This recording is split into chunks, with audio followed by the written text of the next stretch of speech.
اس کی word to word translation ہم دیکھیں گے، یا ایھا الذین آمنو، یا ایھا اے الذین وہ لوگ جو آمنو ایمان لائے، ان اگر تطیعو تم اطاعت کرو، الذین ان لوگوں کی کفروا جنہوں نے کفر کیا، یردکم وہ پھیر دیں گے تم کو علی اعقابکم تمہاری ایڑیوں کے اوپر، فپستنقلبوا لوٹ جاؤ گے تم، پلٹ جاؤ گے تم، خاسرین خسارہ پانے والے ہو کر۔ اس کی ٹرانسلیشن دیکھیں گے ہم، اے صاحب ایمان لوگو، اگر تم کافروں کی بات مانو گے تو وہ تمہیں تمہاری ایڑیوں کے بل پھیر دیں گے، پھر تم نقصان پانے والے ہو جاؤ گے۔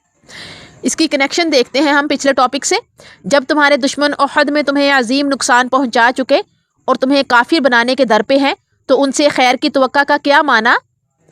مسلمانوں، تمہارا مولا اور خیر خواہ صرف اللہ تعالیٰ ہے، بس اس پر بھروسہ رکھو۔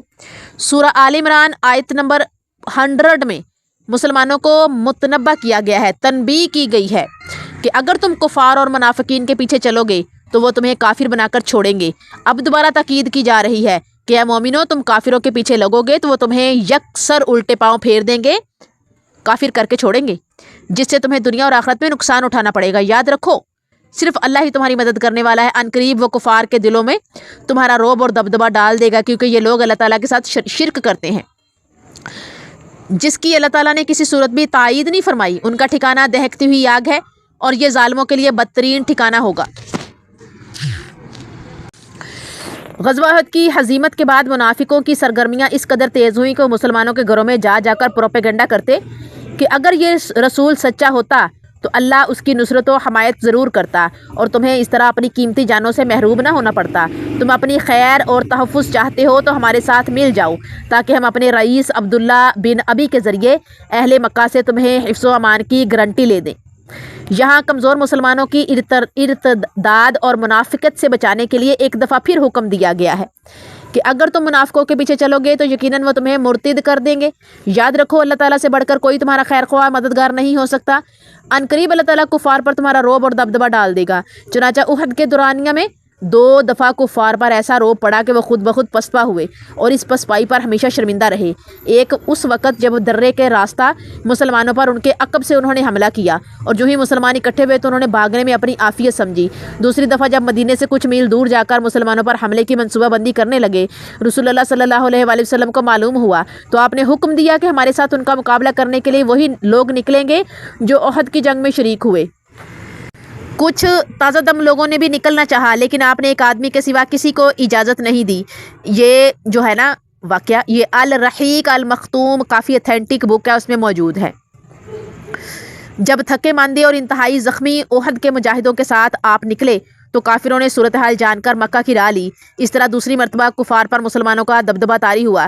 ایسے موقع پر رسول کریم صلی اللہ علیہ وآلہ وسلم نے فرمایا، صحیح بخاری کی حدیث ہے، اللہ تعالیٰ نے مجھے ایسا رعب عطا کر دیا ہے کہ میرا دشمن 1 مہینے کی مسافت پر بیٹھا ہوا بھی کانپتا رہتا ہے۔ اسی رعب کا نتیجہ تھا کہ جب آپ نے مکہ پر جلغار کی تو مکہ والوں نے مقابلہ کرنے کی بجائے آپ سے معافی مانگ کر جان بچائی۔ اس کے بعد حنین والے پسپا ہوئے اور آخر میں سلطنت روم کے حکمران، جو اس وقت دنیا کی واحد سپر پاور تھی، تبوک کے مقام پر آپ کا سامنا کرنے کی تاب نہ لا سکے۔ اس کے مسائل دیکھتے ہیں ہم۔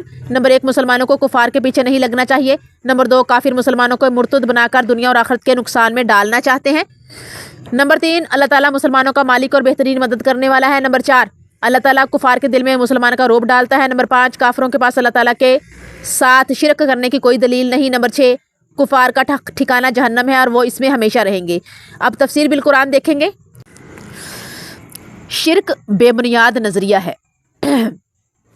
شرک بے بنیاد نظریہ ہے۔ نمبر 1، شرکی عقیدے کی کوئی دلیل نہیں، سورہ مومنون آیت 117۔ نمبر 2، شرک سے آدمی ذلیل ہو جاتا ہے، سورہ حج آیت 31۔ نمبر 3، بتوں کے الہ ہونے کی کوئی دلیل نہیں، الہ ہونے کی کوئی دلیل نہیں، بتوں کے الہ ہونے کی کوئی دلیل نہیں، سورہ نجم آیت 23۔ اور نمبر 4 ہے، مشرک پر جنت حرام ہے، سورہ مائدہ آیت 72۔ اور نمبر 5 ہے، مشرک کو اللہ کسی صورت معاف نہیں کرے گا، سورہ نساء آیت 48۔ جزاکم اللہ خیرہ۔ السلام علیکم ورحمۃ اللہ وبرکاتہ۔